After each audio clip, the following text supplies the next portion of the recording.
జీవితాంతం జైల్లో కుమిలిపోయేలా చేస్తాను. బతుకు మీద ఆశుంటే బుద్ధి తెచ్చుకొని బతుకు. సారీ బా. ఎన్నిసార్లు ఇలా బుద్ధి చెప్పించుకుంటా?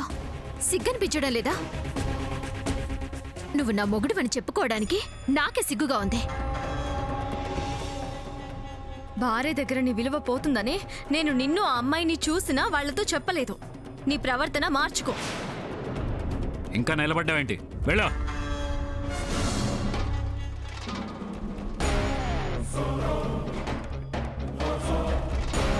విషయం తెలుసుకోకుండా భవిష్యను కొట్టావు. మొన్న మీ అమ్మ కొట్టింది, ఇప్పుడు నువ్వు. పరాయి తల్లి కన్న బిడ్డని అయిన దానికి కాందానికి ఇలా కొట్టడం నాకేం నచ్చలేదు. ఏ, దానికి భయం ఉండాలని కొట్టాను, ప్రేమ లేక కాదు. అది నా అక్క బిడ్డ కాబట్టి నేను సహించలేకపోతున్నాను. నీ నాటకాలు, దొంగ ప్రేమలు ఎవరికి తెలియవు? నువ్వు దానికి తప్పుడు మాటలు చెప్పావు. శ్రావణ్ దాంతో తప్పుడు పనులు చేయించాడు. దాన్ని కాదు, మిమ్మల్ని కొట్టాలి. కొడతావు, అందరినీ కొడతావు. రేపు నీ సొంత బిడ్డని ఇలాగే కొడతావా? చూస్తాను.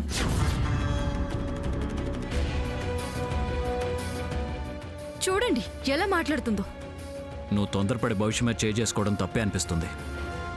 సర్లే వదిలే, లేక సంగతి తెలియదేం కాదుగా.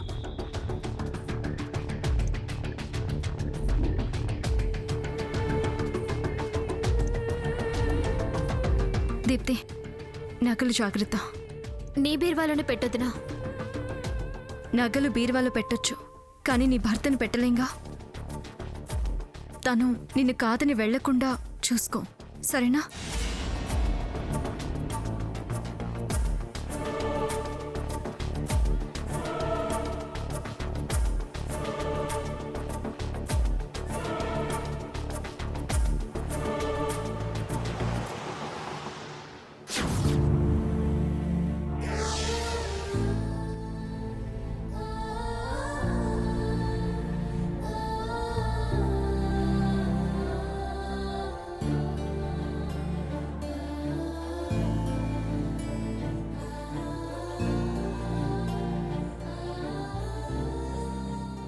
అనవసరంగా అబన్ శుభం తెలియని భవిష్యం మీద చేసుకున్నాను. పసి మనసుని బాధ పెట్టాను. ఎందుకలా ప్రవర్తించాను? తప్పు చేసిన శ్రవణ్ వదిలేసి దాని మీద చేసుకుని తప్పు చేశాను. విచక్షణ మరచి ప్రవర్తించాను. అమ్మ అమ్మ అంటున్న వెనకలే తిరిగే భవిష్య బాధపడేలా మూర్ఖంగా ప్రవర్తించాను. ఓపిక పట్టలేకపోయాను.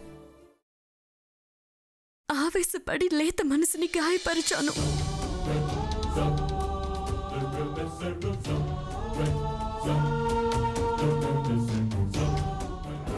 భవిష్య, భోంచేయమ్మా. నాకొద్దు. అది కాదమ్మా. ముందిక్కడి నుంచి వెళ్తావా వెళ్ళవా? వెళ్ళు.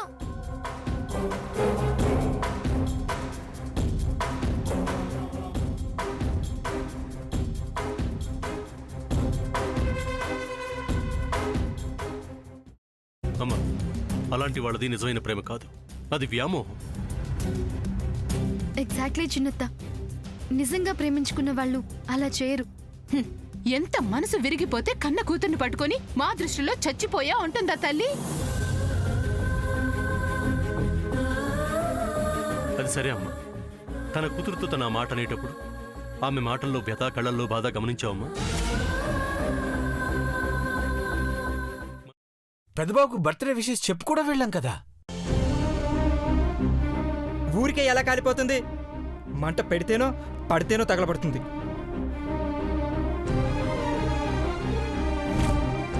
కరెక్ట్ చిన్నబాబు, నీకొచ్చినట్టే నాకు డౌట్ వచ్చింది. పార్వతే షర్టును తగలబెట్టిందనుకుంటా.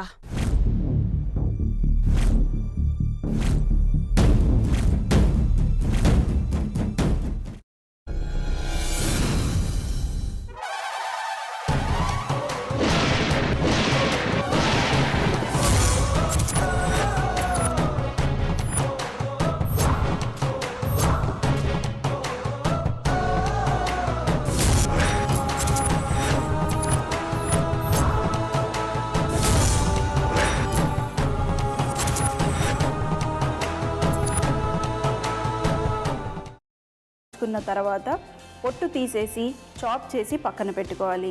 ఒక ప్యాన్లో కొద్దిగా నూనె వేడి చేసి అందులో ఆవాలు, మినప్పప్పు, శనగపప్పు, కరివేపాకు, సన్నగా తరిగి పెట్టుకున్న ఉల్లిపాయలు వేసుకుని 1 నిమిషం పాటు వేయించుకోవాలి. ఆ తర్వాత కాల్చి కట్ చేసి పెట్టుకున్న వంకాయని కూడా అందులో వేసుకుని బాగా మిక్స్ చేసి బౌల్లోకి ట్రాన్స్ఫర్ చేసుకుని అందులో తగినంత చిక్కటి పెరుగు లేదా పల్చటి పెరుగు వేసుకుని మిక్స్ చేసి అన్నంతో కానివ్వండి, చపాతీతో కానివ్వండి సర్వ్ చేసినా చాలా బాగుంటుంది.